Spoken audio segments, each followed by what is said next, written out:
say, no matter how I present it, it's not going to fly. Okay, so let me go ahead and read this. From those who have the eyes to see, nothing is concealed. To those who have the right to know, all things are open books. The true word of the three grandmasters has never been concealed from those who have the right to know it, nor has it ever been revealed to those who have not prepared a worthy shrine to contain it. The master knows, for he is a temple builder. Within the setting of his own bodies, the philosopher's stone is placed, for in truth it is the heart of the phoenix, that strange bird which rises with renewed youth from the ashes of its burnt body. Basically what that's saying is, let me go ahead and regurgitate that. From those who have the eyes to see, nothing is concealed. Now, does that say for those who have the correct paperwork to see, nothing is concealed? No, don't say nothing like that. To those who have the right to know, all things are open books, right? Does that say you had to have the correct paperwork? You had to be affiliated with the lodge? No, it don't really say that. Let me let y'all understand something, man. See, I've dabbled in, or I've studied Hermetic philosophies, and Hermetic philosophy and also the Kabbalion doctrine, you know, the mystic Hebrew system, is basically the root of Freemasonry. When you're dealing with Egypt, when you're dealing with the antiquities, when you're dealing with Hermetic philosophies, you're basically dealing with Freemasonry. So when I do my thing, it would appear on the surface level that I'm trying to be a Mason, when in fact, in a literal sense, in the organizational sense, I'm not trying to be a Mason. I'm practicing Hermetic philosophy. But a lot of you are ignorant to Hermetic philosophy because, I mean, you think you got it. You think you're boss hog because you're in the lodge. But to be a Mason is a lifelong endeavor. That means you have to study the 7 liberal arts. That means you got to get down. It's not just getting your first 3 degrees, quitting and going to the lodge functions and getting drunk. Yeah, you know that's real. Okay? So I'm not trying to be a Mason per se, but due to the fact that I do acquire knowledge and I do take that knowledge and I build the temple, right? I understand the analogy, I understand the symbolism. By symbolic definition, I am a Mason. Yeah, you can shake your head all you want, chump. Well, anyway, from here, I want to go to... And this is important right here. I'm going to go ahead and read this because Mr. Mason, so-called Mason at the Klan rally, he claimed also to be a preacher. Now, in my personal opinion, you can't be a Mason and a preacher. You really can't be a Mason and a Christian at the same time because one philosophy is open-ended and the other philosophy is closed-ended. The whole Christian dialogue, the whole Christian dogma is predicated upon Jesus the Christ. He's the truth, he's the way, he's the light. No man cometh to the Father except by me. If any man bringeth you this doctrine, let him be if any man bringeth you anything contrary to this doctrine, let him be accursed and whatnot, yada yada. You know the deal, right? Freemasonry is totally the opposite. I'm gonna go ahead and read that right here, let y'all understand that. The true Mason is not creed-bound. He realizes with the divine illumination of his lodge that as a Mason, his religion must be universal. Christ, Buddha, or Muhammad, the name means little, for he recognizes only the light and not the bearer. He worships at every shrine, bows before every altar, whether in temple, mosque, or cathedral, realizing with his truer understanding the oneness of all spiritual truth. All true Masons know that they only are heathen who have All true Masons know that they only are heathen who, having great ideas, do not live up to them. They know that all religions are but one story told in diverse ways for peoples whose ideals differ, but whose great purpose is in harmony with Masonic ideals. North, east, south, and west stretch the diversities of human thought. And while the ideas of man apparently differ, when all is said and the crystallization of form with its false concepts is swept away, one basic truth remains. All existing things are temple builders. laboring for a single end. No true Mason can be narrow, for his lodge is a divine expression of all broadness. There is no place for little minds in a great work. Let me read that again. Y'all didn't hear me, man, because basically he said right here, the true Mason is not creed bound. He realizes with the divine illumination of his lodge that as a Mason, his religion must be universal. Christ, Buddha, or Muhammad. The name means little, for he recognizes only the light and not the bearer. So what I'm saying is, how are you going to be a Christian and be a Mason at the same time? If your creed and your doctrine emphatically states that there's only one way to God, and that's through Christ, right?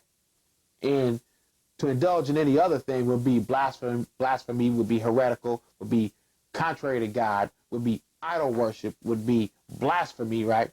And then you're in a lodge, and it's basically an open-ended, a broad fraternity. Anybody can join, whether you're Christian, Muslim, or Jew, right? And you're supposed to recognize all your brethren, no matter what religion they are, as brothers. So how can you reconcile that? Of course, we can get a lot deeper. Of course, we can go ahead and we can talk about the religious fundamentalists, the religious right, you know, that Freemasonry is a cult, demon worship, it's devil spawned, and I do not share that ideology, of course, right? But that's what most of the Christian right says, right? You know, they said it is impossible for you to serve two masters. You can't serve God and the devil. And they perceive Freemasonry as being devilish. Now, due to the fact that you got a lot of suckers in the lodge, on the down low, because the lodge is a pyramid in structure, you got very few at the top, you got a lot of suckers at the bottom. They think they know what's going on, but they really don't have a clue, okay?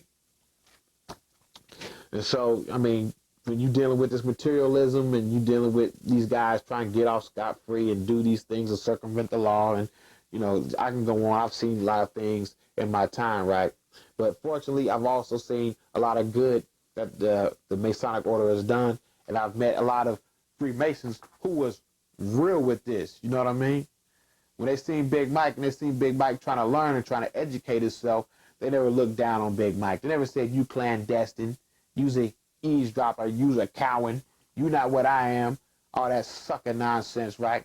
They just pat Big Mike on the back and be like, little brother, you keep striving, you keep learning, you do your thing, you know what I'm saying? Oh, now that's what I'm talking about. Positive reinforcement. If you got anybody coming up to you, trying to perpetrate like they better than you because they know something, and then try and conceal something in order to bolster their ego because I know something that you don't, that is not a Mason. Yeah, I said it. That's not a Mason. Yeah, you can call Albert Pike. We don't recall, whatever. So I just feel that contrary. I don't think that you can be one or the other. That's my spiel. Mr. Manly P. Hall states that the entire Masonic initiation is an open secret for anyone can see it played out on the city street corners as well as in an untracked wilderness. What is that supposed to mean? Basically saying that there's no secrets in Freemasonry. You think it is. Those on the bottom, they think it is. They got to be told that, you know, it bolsters their self-esteem, their ego. You know, I can basically state that you can learn the signs, words, and tokens. You can even learn the rituals, right? But do you know what they mean? Knowing the signs, words, and tokens and the rituals is not necessarily knowing the secret. It's interpreting what these things mean, which can be classified as a symbol. Let me give you a good advantage, a good example, because we see a lot of things every day and don't analyze them. Now, when I break this down, I explain it to you. It may not register because you have not studied esoteric philosophy, or some of you may not have, and you may not have, may not be dabbling in the things that I dabble in, so you won't know the symbolism. And when you see it, it won't register, it won't mean nothing to you. Okay, but check out the major free networks. NBC, CBS, ABC. They have emblems which represent their network. What does NBC use? NBC uses the peacock, right? Peacock, okay. What does CBS use? CBS uses the eye. What does ABC use? ABC uses basically the circle or the cipher with the ABC in the middle. Now, what do those three mean? What do they mean? Now, to those who have done their homework, because I know there's a lot of Freemasons out there that probably don't even know this, because they studied their first 3 degrees, memorized it, left it alone, got their little, their little trinkets, and now they're happy. And now they think they're actually Masons. No, it don't work that way.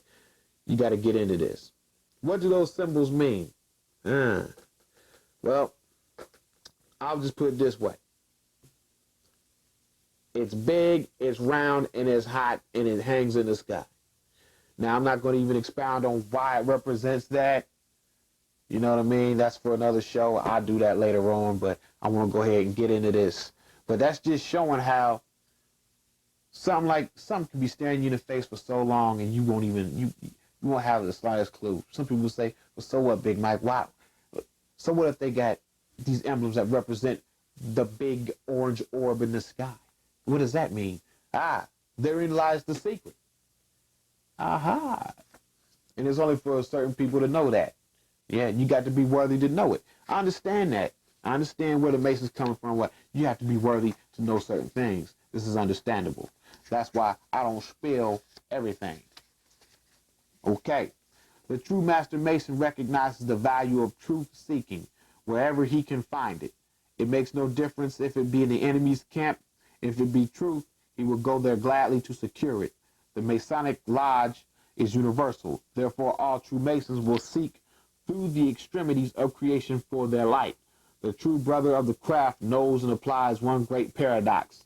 He must search for the high things in lowly places and find the lowly things in high places. The Mason who feels holier than his fellow man has raised a barrier around himself through which no light can pass. For the one who in truth is the greatest is the servant of all. Many brethren make a great mistake in building a wall around their secrets, for they succeed only in shutting out their own light. Man, I got to read that again. Did you hear that, Mr. You not a brother? Did you hear? Man, hold on, man. Because, man, this brother's attitude was funky. I'm trying to tell you. What this says is, the Mason who feels holier than his fellow man has raised a barrier around himself through which no light can pass. For the one who in truth is the greatest is the servant of all. Many brethren make a great mistake in building a wall around their secrets, for they succeed only in shutting out their own light. So basically what they're saying is, if you got a high and mighty, highfalutin attitude that you are a Mason and everybody else is just, profane, cowens, ruffians, goyim, uninitiated, clandestine, whatever you want to use to classify other people who are not what you are. If you belittle them and you feel a sense of great superiority over them because you're in the lodge, you're not a Mason. Or you're not true to Masonry, basically. Because he said, the greatest among you shall serve as brethren. That don't sound like you in a servant humble mood there. No, it don't sound like that, right? Just thought I'd throw that in there because, see, I dedicate this show to smashing up suckers, talking crazy. What we got? Well, Matt, I'm done with that. So, what we have concluded here, and this is just part one. I'm gonna do part two later on. But man, I got a lot to spill on this. Plenty. Like I said, this is not an attack on Freemasonry because this is one of the few organizations or one of the few philosophies that I really enjoy, that I really love, and I enjoy expounding on, right? Because it's an offshoot of something which I'm deeply into, which is the Hermetic philosophies, which is alchemy and the Kabbalah, the Kabbalian doctrines, and it's real deep, right? So again, I want to basically state that you can claim to be anything. You can claim to be a Mason, you can claim to be a Christian, you can claim to be Muslim, but does that make it so? Just because your mouth says it doesn't make it so. Are you living it? Just because you got paperwork belonging to an organization, does that make you any better than the next man? So basically what I'm saying is, especially to the newborns out there, what I like to call the new initiated class, right? When you get your degrees and you go out there and, you finally, cross those burning sands and you tied your camel and you receive master's wages and blah, blah, blah. You know how to do it, right? Be careful who you walk up on, right? Because everybody's not a sucker, okay? Remember that. Everybody's not a sucker. Everybody's not a deadhead. Just because you in that lodge, that don't mean nothing. I know many brothers that's not in the lodge that can quote chapter, verse of, of whatever book you want to, Masonic book you want to get down with. You know what I'm saying? Yeah. That's true. So be leery of that. Check yourself before you wreck yourself. Check it. Watch who you talking to. Everybody's not a sucker. You a brother. I know how to respond to that. That's knick-knack paddywhack. That you get laughed at Capitol Hill doing that nonsense, man. Yeah, Now he got his degree. Now he a pastor and a Mason. To me, that just shows he don't even know what he dealing with. You know what I mean? So who in reality is the dead man here? Huh? Who's clandestine? Who's the eavesdropper here? Huh? I done said a mouthful, man. Right now, I'd like to give shout outs to all the positive people in the universe. Emil Emery, Keith Lander, Stephen Muhammad, everybody, lovers of wisdom, people that love to study and get down and break things down to the very last compound, no matter what your race, creed, color, religion, whatever it may be. Go ahead and just be yourself, people. Don't let anybody go ahead and dissuade you or persuade you to, drop what you're doing out of fear. Especially that hellfire nonsense, man.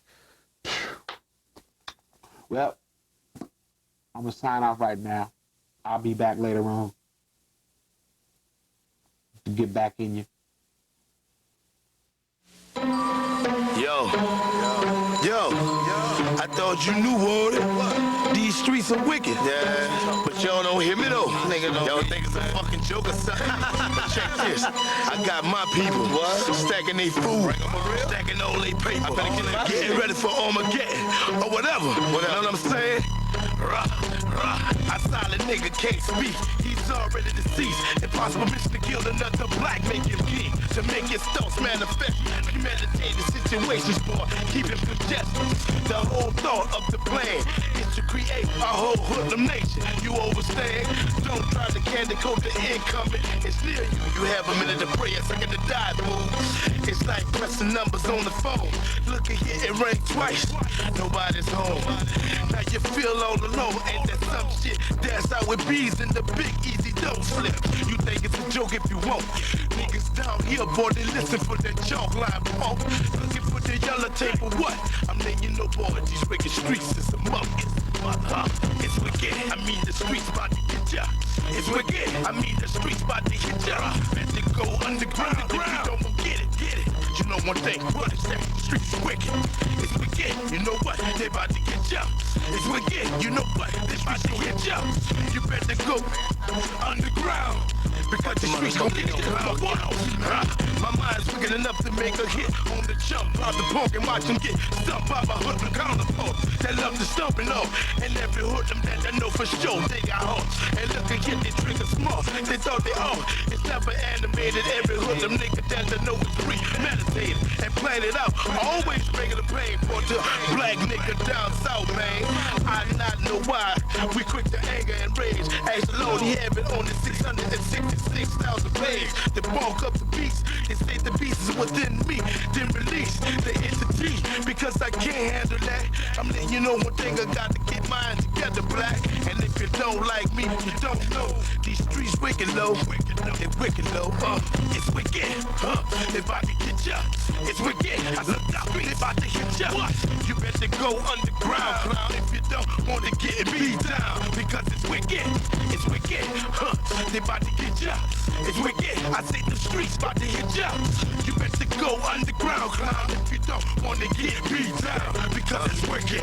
It be a half-hour click, then I run ragged. I slap the punk, cause they punks, yeah, you dig it? Because they made me mad, they all in my block. That punk and that punk job, shit got to stop. Now check it, I flip the chump, because I know they phony, fuck them punks, fuck them suckers, get hit up, been up, in a minute. You got to get the hashes and the show, no bullshitting. Get your wheelbarrow and some room, play the trash bag. Because we about to lose this nigga with this bitch ass. Because this bitch should've never thought he got away. I mean these wicked streets, they really crazy. Look, the trash bag, it's in the warehouse. Get the new wardrobe, put this nigga in the warehouse. Check it, we put the cement shoes on the food and drop them in the Mississippi and lose the food. So you know how I feel when suckers get down bad.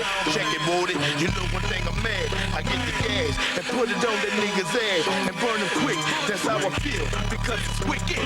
They wanna know about the witness, how I feel. I burn the witness up because he shouldn't have known the deal. I pulled out the pocket lighter and threw the bitch and made sure these fellas flames for my shit. This wicked. Nigga, don't you know one thing, I must get mine.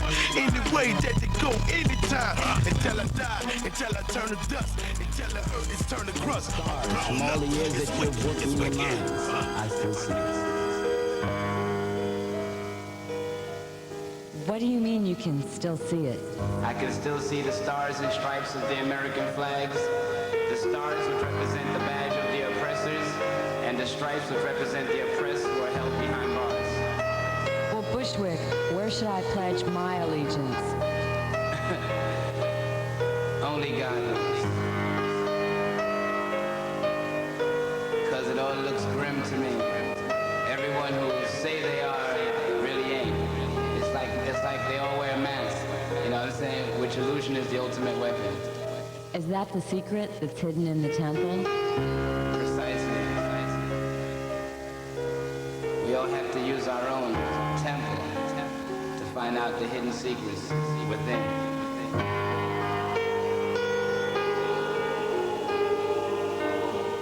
This program was produced by an independent producer. The views and opinions expressed are those of the producer and/or participants. They do not necessarily reflect those of the staff or board of trustees of this access channel or the operators of this cable system.